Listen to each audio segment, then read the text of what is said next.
अस्सलाम वालेकुम। आज जो हम टॉपिक कवर करेंगे इसका नाम है ऑटो कमांड, जो कि एक बेसिक कमांड है। ये chapter number 2 class 10th computer science है। सबसे पहले हम देखेंगे कि ऑटो कमांड की डेफिनेशन क्या है। The auto command automatically generates the line number in an increasing order each time the enter is pressed। Auto command में हम अपनी जो स्टेटमेंट्स के लाइन नंबर हैं उनको ऑटोमेटिकली जनरेट करते हैं, और वो जनरेशन कैसे होती है, इंक्रीजिंग ऑर्डर में होती है। आप जानते हैं कि जब बेसिक में स्टेटमेंट लिखी जाती है तो वो स्टेटमेंट के साथ लाइन नंबर भी दिया जाता है। तो अगर ऑटो कमांड हम इस्तेमाल करेंगे तो ऑटोमेटिकली लाइन नंबर जनरेट होगा, लेकिन ईच टाइम स्टेटमेंट के बाद हमें एंटर प्रेस करना है। इसके लिए जो सिंटेक्स इस्तेमाल होता है उसमें पहले कीवर्ड है ऑटो, और आगे दो पैरामीटर्स हैं इसके, लाइन नंबर एंड इंक्रीमेंट। और दूसरा सिंटेक्स है ऑटो, और इसके भी दो पैरामीटर हैं, एक है पीरियड और इंक्रीमेंट। ये डॉट जो है इसको पीरियड बोलते हैं।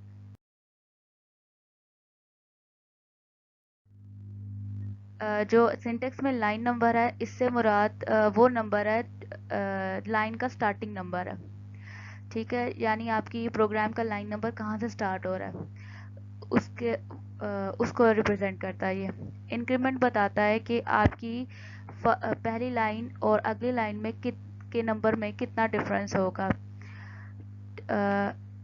और अगर आप इंक्रीमेंट नहीं लगाते तो अगर आपने इससे पहले कभी ऑटो कमांड लगाई होगी अपने प्रोग्राम में तो वही वाला इंक्रीमेंट अज्यूम कर लिया जाएगा। और दूसरे सिंटेक्स में हमने देखा था कि लाइन नंबर की जगह पीरियड लगाया गया, तो पीरियड जो है वो लाइन नंबर की रिप्लेसमेंट है जो आपकी करंट लाइन को इंडिकेट करता है।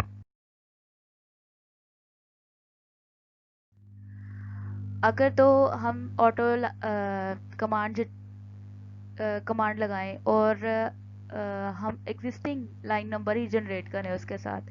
फॉर एग्जांपल अगर 20 लाइन नंबर पहले है और हम दोबारा 20 लाइन नंबर बनाएंगे तो एंटर करने पे आपके लाइन नंबर के साथ स्टैटिक शो होगा, जो कि हमें हमारे लिए एक वार्निंग है कि आपका जो प्रीवियस लाइन नंबर है उसका डेटा लॉस हो सकता है। इसके बाद लेकिन इसको हम रिमूव कर सकते हैं नेक्स्ट टाइम एंटर दबाने से।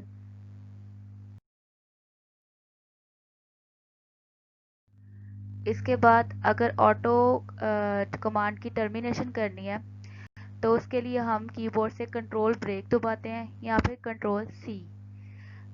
तो GW बेसिक जो है वो अपने कमांड लेवल पे वापस आ जाता है। अब हम देखेंगे GW बेसिक में ऑटो कमांड को चला के देखते हैं कि वो कैसा रिजल्ट देती है। सबसे पहले हम लिखेंगे ऑटो कमांड, और हम लाइन नंबर नहीं दे रहे, ना कि इंक्रीमेंट दे रहे हैं, तो बाय डिफ़ॉल्ट लाइन नंबर 10 होता है। अब हम एक स्टेटमेंट लिख रहे हैं इसके आगे प्रिंट 1 2 3, और बाय डिफ़ॉल्ट लाइन नंबर में जो इंक्रीमेंट होता है वो 10 10 का ही होता है। ठीक है, इसके बाद हम कंट्रोल सी दबाएंगे तो ओके प्रॉम्प्ट सामने आएगा। इसके बाद दोबारा हमने ऑटो कमांड लगाई है, अब हमने लाइन नंबर दिया 100 और इंक्रीमेंट दिया 20। तो आप देखिए हमारी लाइन नंबर 10 100 आया। आप देखें कि हमारा लाइन नंबर यहाँ पे 100 आया। अब हमने एक स्टेटमेंट लिखी है प्रिंट हेलो, और नेक्स्ट लाइन नंबर हमारा 120 आया क्योंकि हमारा इंक्रीमेंट 20 है। अब हमने स्टेटमेंट लिखी है प्रिंट 2 + 2। जब एंटर प्रेस किया 140 आया है क्योंकि इंक्रीमेंट हमारा 20 है। इसके बाद हमने कंट्रोल सी दबाया तो ओके का प्रॉम्प्ट सामने आया, इसका मतलब टर्मिनेट हो गई ऑटो कमांड। इसके बाद दोबारा ऑटो कमांड हमने लिखी है और लगाया कॉमा 40 सिर्फ हमने इंक्रीमेंट दिया।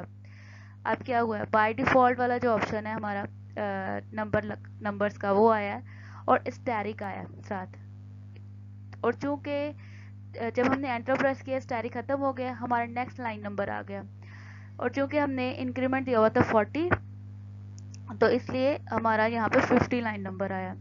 जब हमने लाइन लिखी है प्रिंट 3 + 3, उसके बाद एंटर प्रेस किया तो हमारा नेक्स्ट लाइन नंबर 90 आया और ओके प्रॉम्प्ट कंट्रोल सी दबाने पर शो हुआ है।